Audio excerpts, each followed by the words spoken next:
Assalamualaikum warahmatullahi wabarakatuh. Anak-anak, bertemu lagi dengan Pak Rudi Yulianto. Kita akan belajar bersama tentang memahami arti dan isi kandungan dari surah Al-Quraisy.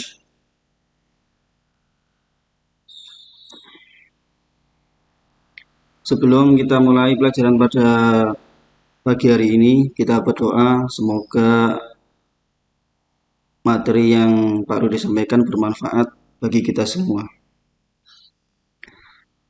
Bismillahirrahmanirrahim. Ya baik anak-anak, selanjutnya tujuan pembelajaran pada pertemuan hari ini yaitu melafalkan dan membaca surat Al-Quraisy, 2. Menerjemahkan surat Al-Quraisy, 3. Menghafalkan surat Al-Quraisy, 4. Menguraikan kandungan surat Al-Quraisy, 5. Menjelaskan kandungan isi surat Al-Quraisy, 6. Menulis ayat-ayat surat Al-Quraisy.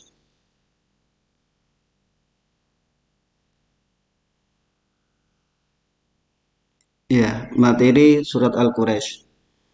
Anak-anak, surat Al-Quraisy merupakan surat yang ke-106 dalam Al-Quran yang terdiri dari 4 ayat. Surat Al-Quraisy termasuk dalam surat Makkiyah karena surat Al-Quraisy diturunkan di kota Mekah. Secara singkat, surat Al-Quraisy bercerita tentang suatu suku di Arab yang mendapat kepercayaan untuk menjaga Ka'bah.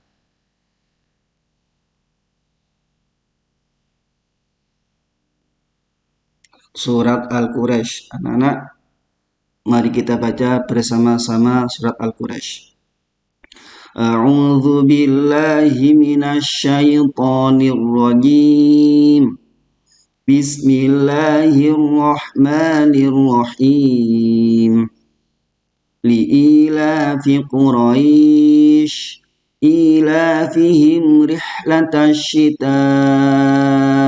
was-shayf فليعبدوا رب هذا البيت الذي أطعمهم من جوع وآمنهم من خوف صدق الله العظيم.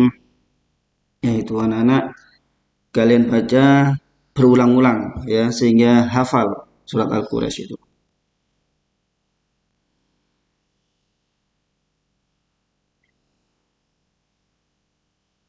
Terjemah surat Al-Quraisy. Dengan menyebut nama Allah yang Maha Pengasih lagi Maha Penyayang. Yang pertama adalah karena kebiasaan orang-orang Quraisy.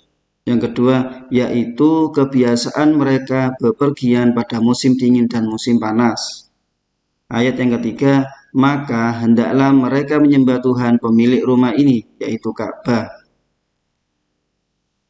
Terjemah yang keempat, yang telah memberi makanan kepada mereka untuk menghilangkan lapar dan mengamankan mereka dari ketakutan. Nah, itu anak-anak ya, terjemahan dari surat Al-Quraisy.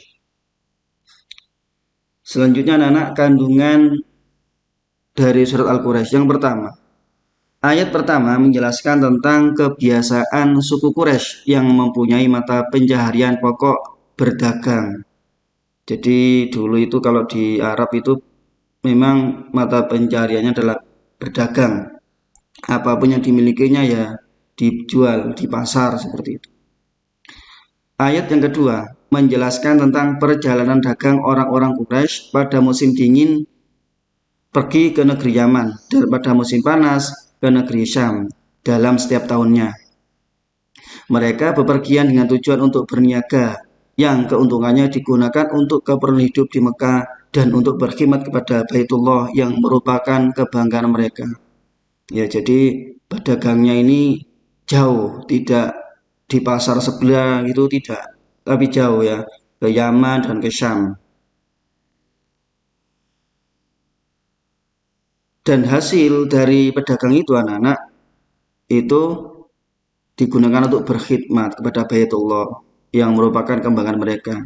Ya, ketika ada Baitullah itu adalah Ka'bah, kalau ada kerusakan ya mereka segera memperbaikinya dengan hasil dari berdagang tersebut. Ayat yang ketiga, Allah mengingatkan suku Quraisy khususnya dan umat Islam umumnya agar selalu bersyukur atas rezeki yang diberikan Allah Subhanahu wa taala. Mereka diperintahkan untuk beribadah kepada Tuhan, pemilik Ka'bah, terhadap rezeki yang diterima. Mereka harus mensyukurinya dengan cara memanfaatkannya sesuai dengan perintah Allah Subhanahu wa taala. Jadi anak-anak, ini bagi kita rezeki yang kita dapat, kita peroleh itu kita bersyukur kepada Allah.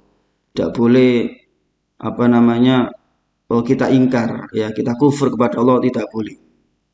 Dan ketika kita bersyukur kepada Allah, sebagaimana firman Allah, la in syakartum lazidannakum wa in kafartum in adzabi lasyadid. Jadi ketika kita bersyukur kepada Allah, maka rezeki kita ditambah oleh Allah. Dan ketika kita kufur kepada Allah, maka kita akan mendapatkan siksa yang pedih besok di akhirat. Nah, itu anak-anak ya. Jadi berapapun rezeki yang kita peroleh, berapapun rezeki yang kita dapat, harus kita syukuri. Selanjutnya anak-anak, ayat yang keempat. Allah Subhanahu wa taala menunjukkan akan kenikmatan yang telah diberikan kepada mereka, yaitu berupa makanan dan rasa aman.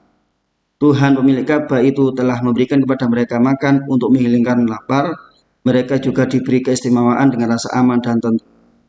Ya, jadi ketika mereka berdagang, Allah selalu menjaga dagangannya, menjaga hartanya, menjaga dirinya. Lah ini pada saat itu mereka merasakan hal seperti ini. Nah, jadi ini yang harus disyukuri. Begitu juga ketika kita diberikan Allah kesehatan, diberikan Allah rezeki, ini selalu kita syukuri. Ya, biarpun kecil kita syukuri.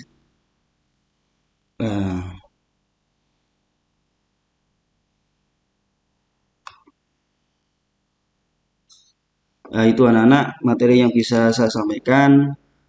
Mohon maaf apabila ada kekurangan. Wassalamualaikum warahmatullahi wabarakatuh.